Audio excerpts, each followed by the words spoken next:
গত দেড় যুগে প্রায় ১,৫৬৯টি গুমের ঘটনার বিষয়ে নিশ্চিত হয়েছে গুম সংক্রান্ত তদন্ত কমিশন। বিষয়টি একটি গণতান্ত্রিক রাষ্ট্রের নাগরিকদের জন্য উৎকণ্ঠার বিষয় বলে মনে করছেন অনেকে। ফ্যাসিস্ট হাসিনার শাসনামলে এমনই কিছু অনাকাঙ্ক্ষিত ঘটনার সাক্ষী হয়েছিল এদেশের কিছু পরিবার।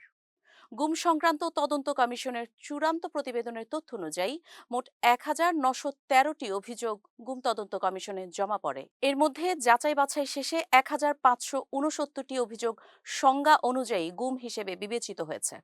এর মধ্যে ২৮৭টি অভিযোগ মিসিং অ্যান্ড ডেড ক্যাটাগরিতে পড়েছে।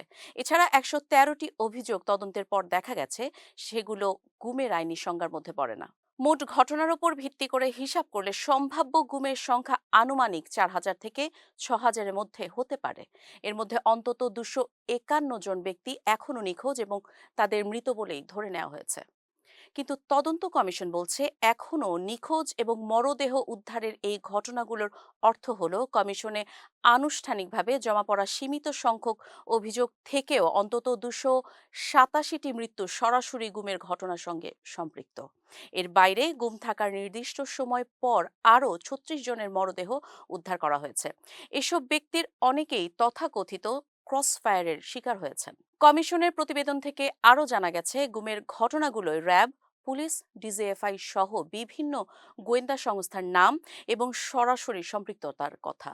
বছর ভিত্তিক ও বাহিনী ভিত্তিক অভিযোগ বিশ্লেষণ মোতাবেক মোট অভিযোগের প্রায় ১/৪ র্যাব সংশ্লিষ্ট ছিল।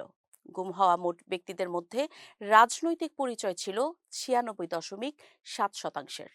এর বাইরে ক্ষমতাসীন দল সংশ্লিষ্ট ব্যক্তিদের সংখ্যা ছিল সামান্য।